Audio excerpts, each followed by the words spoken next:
I should have known the moment I wrote the check. My son, Austin, needed $25,000 for his dream wedding at the Whitman estate in Napa Valley. He didn't ask.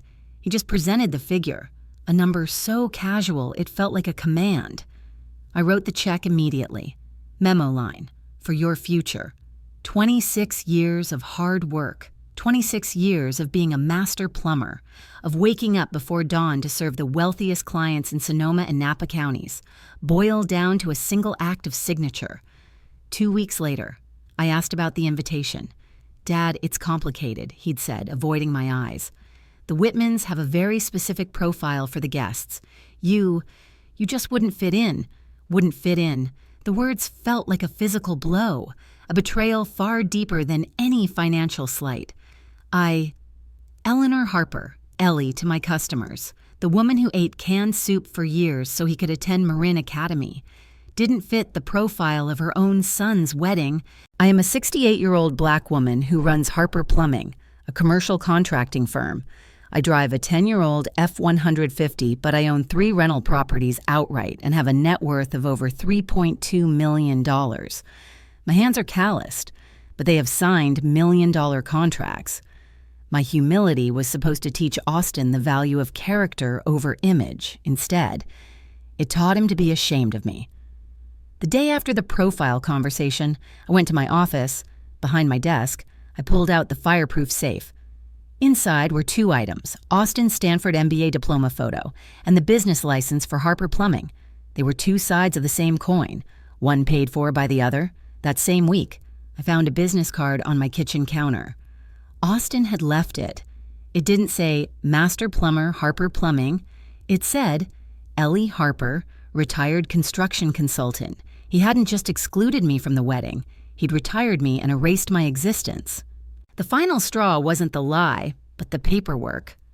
Austin came by with a sheaf of legal documents a few days later. "Mom," he began, "with the wedding and all the new ventures, I need you to sign this power of attorney. Just simplifies things. You know, in case anything happens. Standard procedure for someone your age." Standard procedure.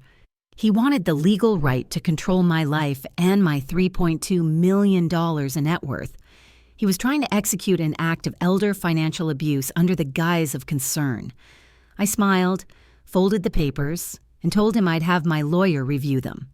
I already knew my lawyer would advise that Austin's move was an aggressive attempt to solidify his perceived position with the Whitmans by gaining control of my assets. My retaliation began quietly. I didn't yell. I didn't cry. I made 3 phone calls, first to my bank. I need to freeze all authorized user access on my accounts, effective immediately. Every checking, every credit card, anything with Austin Harper's name on it. The bank representative asked for a reason. "Family emergency," I said. "Austin needs to learn financial responsibility." The second call was to my travel agent. "I need a first-class ticket to San Francisco, connecting to Napa County. Tomorrow, 4 p.m. arrival, United 1247, seat 1A. I needed to arrive not just as his mother, but as a statement of power. The final call was to my accountant, requesting a full, bound portfolio of my financial history, tax returns, business valuations, and the asset portfolio, proof of my uninvited profile. The next afternoon, the wedding rehearsal dinner was scheduled at 4:45 p.m. My phone rang. Austin, his voice was frantic. "Mom, what the hell did you do? My cards are declined. Every single vendor payment, the catering, the flowers, they're all bouncing. I'm standing here in front of the Whitmans and I can't pay a $15,000 catering bill." I waited a beat. You said you wanted to keep family and business separate. Austin, I'm helping you achieve that goal." He was begging. "Please, Mom, we can fix this after the wedding." "There won't be an after the wedding." "Austin, Serafina already called off the rehearsal dinner. I think you need to come see me. I'm at the Fairmont Sonoma Mission Inn, room 412. I just flew in first class." He hung up, panicked, realizing that his financial security, the very foundation of his inflated image, was gone. I met him in my hotel room. He looked like a panicked boy, not a Stanford MBA. I didn't offer him a chair. "You came here to ask for money, not to apologize," I observed. He stammered excuses about pressure and expectations. I looked at my watch. A quiet gold Rolex, a reward I bought myself after securing the $320,000 lodge at Soma renovation contract. Austin had never noticed it. I picked up the leather portfolio from the table and slid it toward him. You think I don't fit, Austin? You think I would embarrass you with my calloused hands and my plumber's truck? You think the Whitmans are too sophisticated for my world? He opened the portfolio. Inside was a full financial statement. $3.2 million in net worth. Austin annual revenues averaging $750,000. I out-earned most of your tech startup colleagues last year. Why didn't I tell you? I wanted you to develop a work ethic. I thought humility would teach you values. Instead, it taught you shame. He was pale.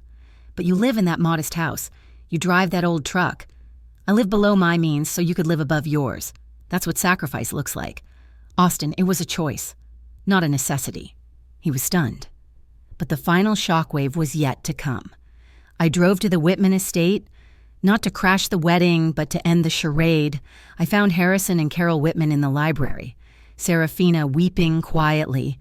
Austin had just left, trying to salvage the mess. Mr.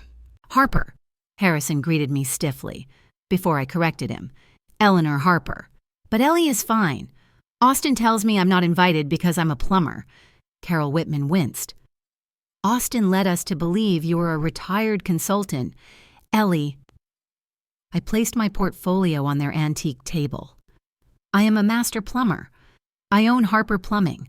I also own the company that designed, installed, and maintains the entire commercial water and irrigation system on this property, including the glass pavilion where your daughter was planning to get married. Silence descended, heavy and absolute. Harrison Whitman picked up one of the contracts I'd brought. Whitman Enterprises, Glass Pavilion Infrastructure, $48,000 contract. Richard, he said slowly, using the wrong name as he processed the truth. Ellie, you're saying Austin was going to be married in a building whose plumbing you installed? I didn't forget my ticket. Harrison, I corrected him. I just came home. I built this place. The final, devastating truth hung in the air. Carol started laughing, a sharp, disbelieving sound. He excluded his mother because her hands were dirty, and those hands built the very roof over their heads. This is unbelievable. Harrison looked at me, a newfound respect in his eyes. Ellie, I owe you an apology. We prefer self-made success to inherited wealth.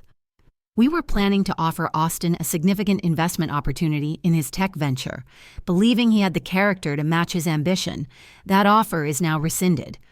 My revenge wasn't just about financial control. It was about character assassination. Austin's character. Serafina, tears still wet on her cheeks, turned to me. Mr.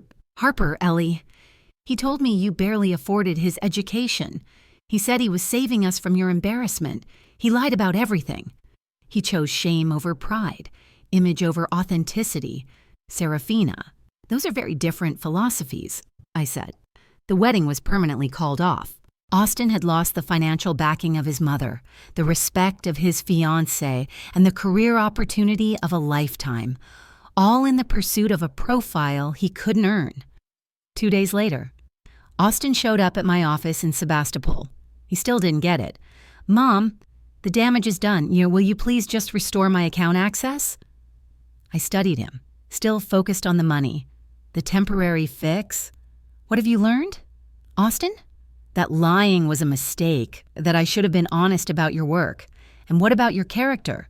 Are you proud of your father, your mother, Austin? He stammered. Of course. I'm proud, Mom. Or are you just sorry you got caught lying? I challenged. I leaned back in my chair. You have a choice, son. I will restore your account access, but under one condition. You're going to work for the Harper Plumbing this summer, not as an MBA, but as an apprentice. Learn the business from the ground up. Understand what it means to solve real problems with your hands. Your career will wait. This won't... He looked defeated, staring at the concrete floor. And if I refuse, then you figure out your financial situation on your own. That's not much of a choice. Son, most choices in life aren't. He left without another word. I knew I might have lost my son temporarily, but I had saved him from a lifetime of self-deception. Respect can't be inherited or bought. It has to be built, the same way I built my business, brick by pipe. And sometimes, the most expensive gift a parent can give is a lesson in consequences.